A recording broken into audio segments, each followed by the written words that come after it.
Yes, there we go. Let's go. Energy. Yes, yes. We're expecting 1,500 attendees, and today you're going to hear from some amazing entrepreneurs that are killing it in the game right now. Most deaf. So y'all ready for the first speaker? So y'all are ready. Are y'all ready for the first speaker? Most deaf. So coming up first, our first lightning speaker for today, we have Biren Gandhi. A few things about Biren before he comes out. Biren held positions at Facebook, Cisco. Y'all not making noise. I said Facebook, Cisco, there we go, Zynga, and Fujitsu before becoming founder and CEO of his own company, Speak to IoT. Speak to IoT connects smart IoT devices with voice assistance. So please make all your noise. Start clapping right now, right now, right now for Biren Gandhi. Thank you. Hello, everyone. Good morning. And thanks a lot, Darius, for a great introduction. So I'm founder and CEO of Speak to IoT, Biren Gandhi, where we strive to connect the whole world through voice. So connecting all the smart IoT devices, anything from microwaves to refrigerator to coffee, tea makers, anything you can think of, to all the Alexa, Google, and the voice ecosystem, and hopefully improve the future for mankind in the future, right? So that's our ultimate goal. So going down in thinking about, talking about the future, what exactly is future? We are not very clear about the definition many times, but it's very simple. We are more clear about the past, not so much about the future. So it's just a feudal understanding of ultra-random events. We try to predict a lot of things, but we are often unsuccessful in doing so. So where are the things to come? Like certain things we have been monitoring, we have been watching. Many times people are trying to predict those things, right? It's like what's exactly happening in the future? What are the technologies coming through? And we have seen many times all the carbon nanotubes and the paper diagnostics, ingestible robots, and lots of things great people have trying to accomplish and list many different things that could be the predicting the future. It's like starting from the quantum internet to many other things, as we can see. It's like AI is everywhere today, as we see, especially in the Bay Area. But beyond AI, the humanity is evolving into something more global, more vast, more diverse as we think about it, right? And being a Gandhi, obviously, I cannot live without putting the great Gandhi on the screen. It's a famous quote, like being the change, what you want to see in the world. But the problem with future is what exactly the change or the future we are looking forward to. What exactly, we are not very clear about what kind of future we want to build here collectively together.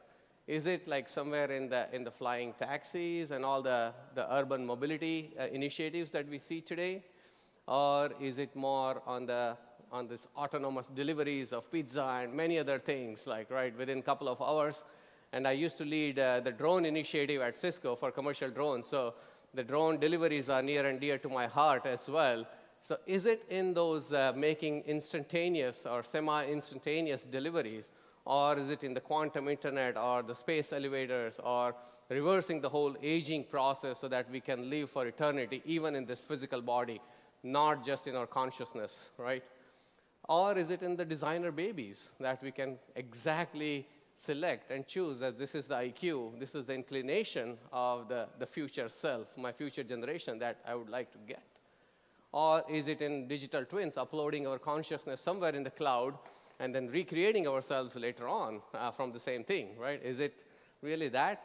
So Stephen Hawking, in his last book, this brief answers to these big questions, he has even mentioned that we have only 100 years left on this earth collectively. So is the space colonization is more of a must-have thing for the future? Is it a dire necessity for us that we cannot live without? Or is it we can live and survive with like harnessing the energy from the outer world? If we can just tap into the energy sources which are clean and which are not harmful to our planet, then yeah, we can maybe survive on this planet. Or how about this hyper-connected world of this IoT, where everybody is living and thriving and talking about that, hey, we have this internet-connected X, internet-connected Y, but when we come back, it's all done. It's not in the future. The future is now. Whatever we have talked about so far, it's not somewhere in the distant future that we cannot envision, or we are just visualizing about, we are just contemplating, thinking about it. It's happening now as we speak.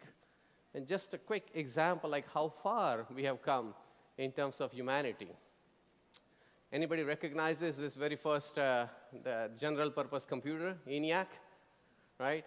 It had this costed $5.5 million US dollars back in the days, and how many transactions you can see, right? Like how many transactions it had. Our cell phones in our pockets has many, many more times power today. But this one example, right, the greeting card, ordinary greeting card, couple of dollars from regular retail stores, it is 800 times faster than the general purpose supercomputer back in the day. And not only faster and better, it's cheaper as well. If we had to build that same supercomputer with the power of today's greeting card, it would cost $4.4 billion, not just $5.5 million it took back in the day.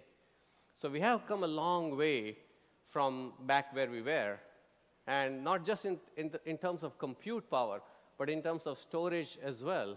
So all of the world's data could be stored in a single room, with DNA as the storage, with other mechanisms coming up as efficient storage schemes. So with just this DNA strands, we can have 215 petabytes per gram of DNA. So the entire world's data, which has been produced before and now it's being produced, it can be stored in a room less than this size. And not compute, not only storage, but even the network side as well. We are dealing with a lot of security problems, a lot of hacking, and we are wary of all this AI-related hacking issues.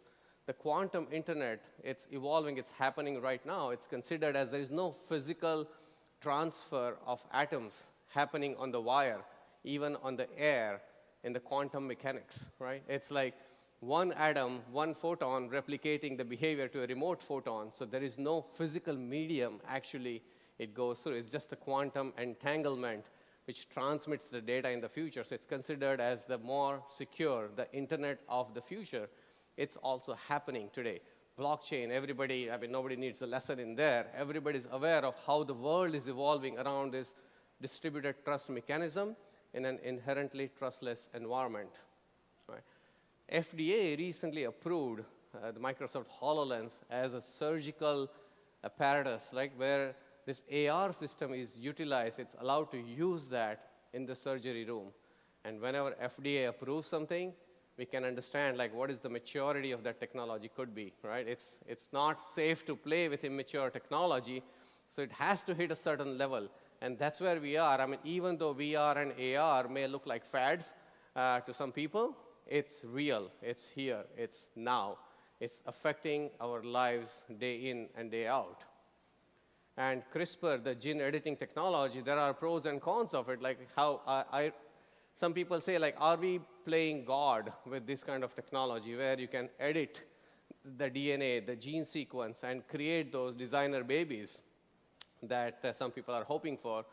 And the other camp says, obviously, this is not a good thing versus good thing. But it has been evolving certain things, right? And recently, there are human trials which are launching with this CRISPR gene editing technology. And the baby mice, with two moms, they are being produced in the lab as we speak. So using the same technology. So where could it go?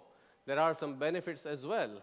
So people are considering this de-extinction of these passenger pigeons, right? And many other species. So when we saw the first time the Jurassic Park, the dinosaurs being created from that little insect, that may be a reality someday using these set of technologies. It's not in our fantasy anymore. And longevity escape velocity is also pretty soon to be attained, where every year we live, actually we can add more than 1 year to our lifespan. So we are always chasing the eternity. So in this physical body, humans can live forever. That's the claim of this escape velocity, and that's pretty much being practiced to be achieved soon, if not later. Artificial moon, solving the energy crisis of the world. You might have read the news about China launching many, many different artificial moons to light up their night skies, reflecting sun's light. And it's much more brighter than the real moon as well, right? How much cost effective would it be, or how much help would it really be? Time will tell. But at least there are concrete initiatives, projects being planned as we speak in those directions. On the robotic side as well, like a lot of positive things are happening. The modular robots, like for trying to self-organize themselves when they are faced with a situation, with a challenge, with a problem, and they self-organize themselves to solving a problem. That's pretty cool. That's happening. And closer to the home at Stanford, the Flycrow, I mean, as I was saying earlier, like drones are near and dear to my heart. So these Flycrow tugs, they can actually move weights 40 times their own weight, which is a record, really, for any flying object. It's not foreseen ever before, right? So things are happening as we speak. And of course, how can we forget the soft robots and chatbots? And people are claiming, like, is the brain-to-brain communication even possible? Forget about the quantum internet, like you need something physical, but what if I could send my signals directly from the brain to other brain? And that's also happening on a trial basis. It is happening as we speak, that brain-to-brain communication is happening in terms of collaborative gameplay environment. And voice is obviously the new touch as we speak.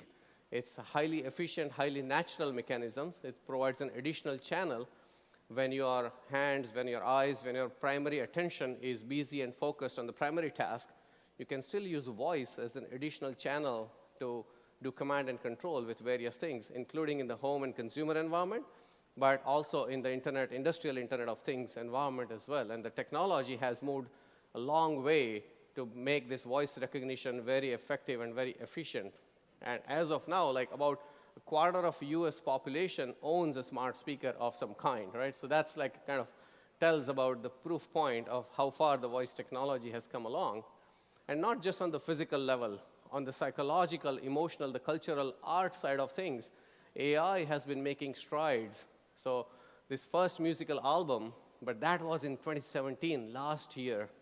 It's not a new thing. It has happened already. And not just music, the novel by AI or even the paintings by AI, they are being auctioned off as we speak.